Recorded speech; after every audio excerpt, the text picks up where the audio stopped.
ದೇವರು ನಿಮ್ಮನ್ನ ಪ್ರೀತಿಸಲಾರದಷ್ಟು ದೂರ ಹೋಗಿದ್ದೇನೆ ಎಂಬಂತ ಭಾವನೆ ನಿಮ್ಮದಾಗಿದೆಯೋ? ದೇವರನ್ನು ಪದೇ ಪದೇ ನೀವು ನಿರಾಸೆಗೊಳಿಸಿದ್ದೀರೋ? ಹಾಗಾದರೆ ಯೆರೆಮೀಯ 31:3 ಈ ವಾಗ್ದಾನದ ವಾಕ್ಯವನ್ನ ಕೇಳಿಸಿಕೊಳ್ಳಿರಿ. ನಾನು ನಿಮ್ಮನ್ನ ಪ್ರೀತಿಸಿರುವುದು ಶಾಶ್ವತವಾದ ಪ್ರೇಮದಿಂದಲೇ, ಆದುದರಿಂದ ಮಮತೆಯಿಂದ ನಿಮ್ಮನ್ನು ಸೆಳೆದುಕೊಂಡಿದ್ದೇನೆ ಎಂಬುದಾಗಿ ಯೆಹೋವನು ಅನ್ನುತ್ತಾನೆ.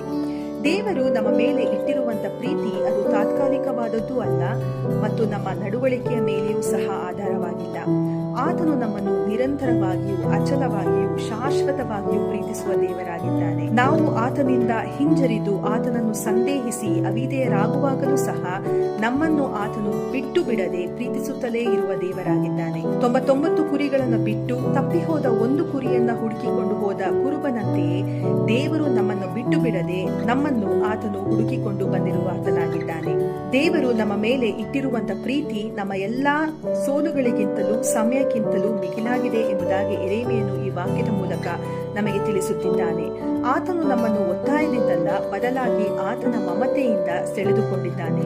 ಆತನ ಈ ನಿರಂತರವಾದ ಪ್ರೀತಿಯು ನಮ್ಮನ್ನು ಖಂಡಿಸುವುದಕ್ಕಾಗಿ ಇಲ್ಲ, ಬದಲಾಗಿ ನಮ್ಮ ಸಂಬಂಧವನ್ನ ಆತನೊಂದಿಗೆ ಪುನರ್ಸ್ಥಾಪಿಸಲು ಇರುವಂತದಾಗಿದೆ. ಹಾಗಾದರೆ ಈ ಹೊತ್ತು ನೀವು ಅಯೋಗ್ಯರು ಎಂಬಂತ ಭಾವನೆಯಲ್ಲಿದ್ದೀರೋ?